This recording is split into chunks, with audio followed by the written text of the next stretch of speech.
O Friendship Circle nasceu aqui no Brasil há 9 anos atrás e eu conheci essa ONG numa experiência que eu tive nos Estados Unidos e me encantei extremamente com a proposta e com os objetivos da ONG. Ela parte de um pressuposto, de uma pergunta muito importante de como que a gente pode implementar a inclusão de uma maneira prática e de uma maneira realmente transformadora. A ONG entende que o jeito da gente conseguir implementar essa inclusão de uma maneira prática é realmente através da convivência. Por um lado, nós temos crianças e jovens com deficiência que sofrem de uma exclusão social e, por outro lado, nós temos a grande maioria da sociedade que tem pouca oportunidade de convívio com as pessoas com deficiência. Então, se a gente juntar essas duas realidades, a gente pode transformar os dois mundos. Lu, você é o apresentador da TV, Lu! Oi, pessoal, tudo bem aí com vocês?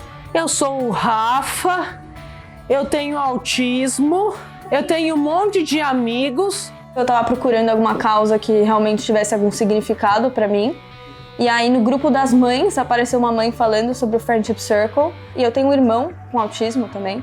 Então eu achei que seria interessante eu conviver mais, entender um pouco mais dessas pessoas.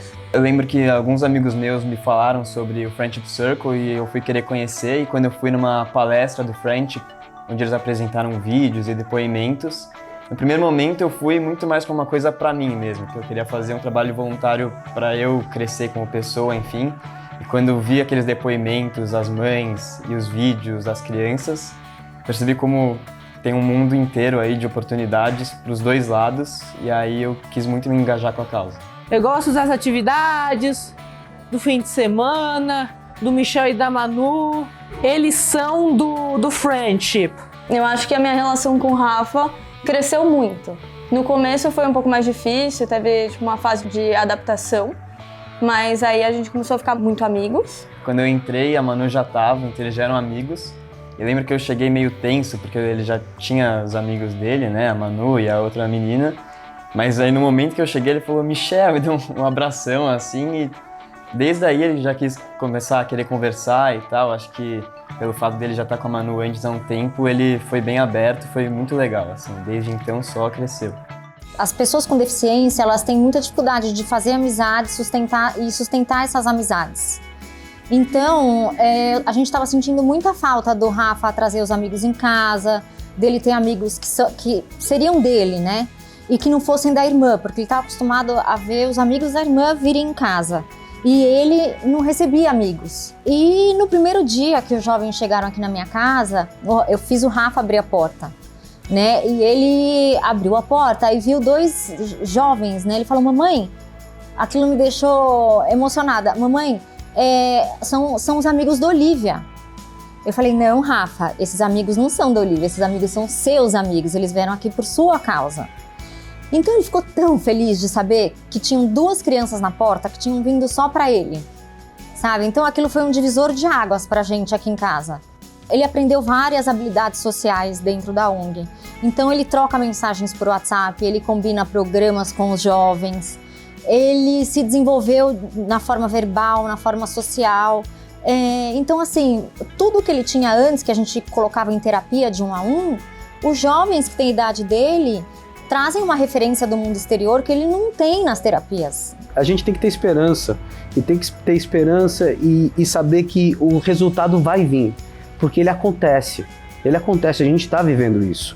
E não é porque a gente está vivendo isso que a gente não tem dificuldade, a gente não perde a paciência, a gente não tem dia ruim sempre vai ter, mas vai ter 3 dias bons para um dia ruim. E se a gente vive com esse objetivo, e eu tenho certeza que todo mundo consegue alcançar não só o que a gente alcançou, mas consegue muito mais. Se a gente for uma rede maior, se a gente tiver mais apoio de todo mundo, é isso a esperança que eu quero deixar, o voto de esperança que eu quero deixar para todo mundo. Procurem referências, só não se isolem. Não fiquem achando que vocês são as únicas famílias do mundo que têm, né, questões como essa ou outras questões, né? Tem muita gente que tá querendo fazer amizade, famílias que querem se juntar. Eu tenho esse recado, sabe? Porque eu fiquei muito tempo no isolamento, muito tempo me achando a única do mundo, e não é, né? A gente tem toda uma rede de apoio aí, tem muita gente hoje que abre, né, os diagnósticos e a gente consegue conversar, trocar ideia. todo mundo deveria fazer alguma coisa assim para ajudar o outro, incentivar outras pessoas a também ajudarem. E além disso, assim, eu acho que uma das coisas mais importantes para todo ser humano é se botar no lugar do outro, entender como que o outro vive. E a gente não tem muito essa noção na nossa realidade. A gente acha que todo mundo vive como a gente, que as coisas acontecem de forma fluida e nem sempre é assim.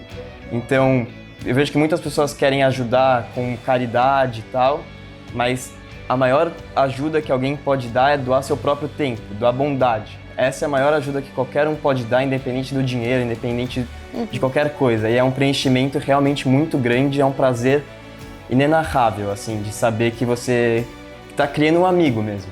O mais legal é que a gente também se tornou amigo. Ficaremos muito felizes se o nosso círculo realmente se expandir e ter cada vez mais pessoas envolvidas para que a inclusão realmente aconteça. Beijo!